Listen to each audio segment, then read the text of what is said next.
Yes, people, it's Matt, aka the Doc in the Arena, the Doc that will give you those hot takes on sporting topics. Now, today, little bit of a controversial topic, COVID vaccines. I know people have been going back and forth about them. I follow sports very closely and I see my team Arsenal having a COVID outbreak. I see Rangers up north having a COVID outbreak. I see COVID throughout the sporting world. And the question that was posed to me was simple. Why aren't these athletes vaccinated? They have access to the best healthcare in the world, yet they're not vaccinated. I thought it gave me an opportunity to answer that question and give you some unique reasons why an athlete would be hesitant to have the vaccine. So I'm going to dive into it. As I always say, if you like this type of content, join the party, click like for a start, ask me any question you want, and I'll try to get back to you, and subscribe. Might as well get in on this. The way I've broken down, I can think of three main reasons why an athlete would be hesitant to have the vaccine or refuse to have the COVID vaccine, okay? And there's one more at the end that I'm going to tag on, but, might be a little bit controversial, but is what it is. What I would say before this is you need to remember athletes are just like you and me, okay? They're young, impressionable people, and their personal views may be that they don't want the vaccine, and that might be the same as you. You might disagree with that, but as individuals, they have that choice. With that having been said, if we think of three more specific reasons for a professional athlete to not have the vaccine, the first one is a bit paradoxical, but it would be their interest in their body and their belief in their body. And let me tell you what I mean by that. If you're a professional athlete, you need to realize that your body is your business, is your brand.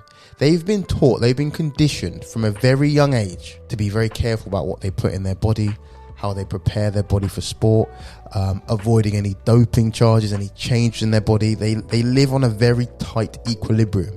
And the higher the level, the athlete, the tighter that equilibrium their body needs to be. As a result of that, they are very skeptical about what they put in their body. Trust me, you'll be surprised. Athletes, they don't even want to take supplements. There's certain supplements they won't even take. They're not sure. They'll be like, Doc, are you sure I'm allowed this? Are you sure this is going to help? They're so strict about it. Conversely, knowing that they're fit, they're strong, they're healthy, oftentimes they probably don't think they need the COVID vaccine. What's been said is that it's kind of a disease that affects more the older people and they're low risk and X, Y, and Z. So they're thinking, firstly, I don't want any issues with my body changing as a result of this vaccine. One, and do I need it? Does the benefit really outweigh the risk for me? And in an athlete's mind, the answer could add up to no. So I think that's a key reason you need to bear in mind how an athlete sees their own body, sees themselves.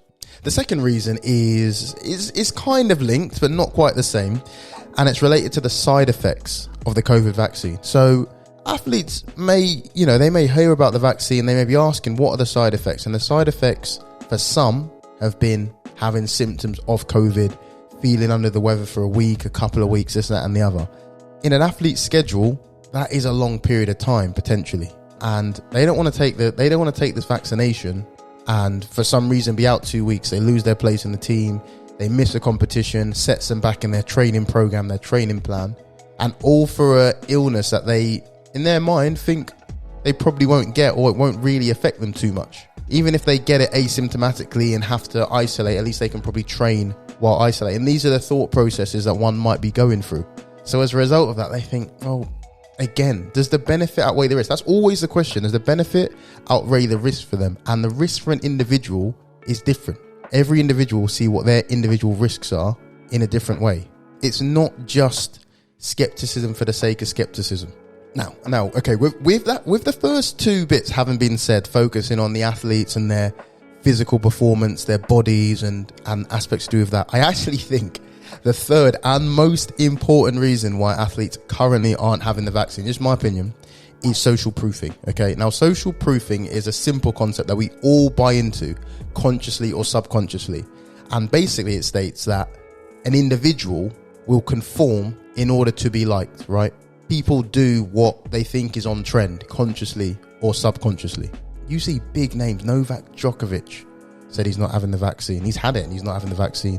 Cam Newton out in the States. There's big names across loads of different sports not interested in the vaccine. And I know for a fact behind closed doors, there's a lot of big name footballers who are skeptical of having the vaccine. If you add that to the fact that within a team sport, right, and within a sport in general, is a micro community with its own norms, its own cultures.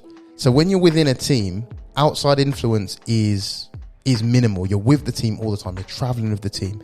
And when you work within a sport, you know other athletes around you and what they're doing, how they're preparing, other teams, etc., etc. So if, say, say football, okay, just for argument's sake, yeah, if the trend from big players, big teams, influential personalities is that, nah, I'm not having the vaccine because I don't trust it, that will just become the convention. And I'm telling you, yeah, these players at the highest level, they are with doctors every single day. But it will be the influence of people around them, other colleagues, that will shape their behaviours largely, okay? And that is simply because, not because they're bad or because they're ignorant or anything, but just normal. That is literally what all of us do. We conform to social proofing. And it just seems to me at this moment in time within sport, the sentiment among athletes is very hesitant. And that is because of probably points 1 and 2. They're worried about their body. They're worried about, what changes it's going to make, what's the long-term influence. So they're saying no. And then they're seeing other people saying no. And as a result, as a group, the uptake's quite low. Anecdotally, anyway, I know that the uptake among a lot of elite athletes of this vaccine is quite low. And I'd like to see the statistics behind it. I know that in the Olympics, about 20% weren't vaccinated, which is quite a lot of people, all things considered. So yeah, those are the top 3, I think, especially that social proofing is massively, massively important. It's tough for me to say this, but I think a 4th component could be a racial component. And that is because ethnic minorities tend to be a lot more skeptical of public health messages than the dominant society in whatever country you're in this case, obviously, white British people, if you're in the UK. We've seen it, the numbers are there. Black people are a lot less likely to uptake this COVID vaccine, even though that is changing with time. And a lot of athletes are black or mixed race or of some ethnic minority. So that's going to all feed into that. That's going to add to what we're saying about hesitancy, about social proofing, and all in all combine to create an environment in which athletes are unsure about this vaccine. So they're all feeding into each other. Quite a few people have asked me, do you think like the Premier League or sporting bodies should force athletes to get vaccinated? I don't think that's the right way to go about it. I think the answer is always communication and education. And ultimately, we have to convince these athletes and educate them on the safety and the efficacy of the vaccine over time. And that's the most sustainable way to do it. I think that I've been quite surprised that a lot of sporting bodies, I think they've been quite, I don't use the word soft on it, but they don't seem to have come out quite strongly for the vaccine. Maybe because it's quite early, they're not sure. But I think as the season rolls on, that might start to tighten up a little bit. Or it might just become very obstructive to not have the vaccine. I'll be interested to see how it happens. I don't know what you guys' thoughts are on whether athletes should be forced to have the vaccine or whether they're just being spoiled and they should have it, or maybe we should protect the athlete and it's not their fault. Interested to see your opinions. That's what I think, top 3 reasons, plus a little sprinkle of a racial component. And yeah, here we go. Listen, I will see you in the next video. Thank you for watching. Join the community. Away we go.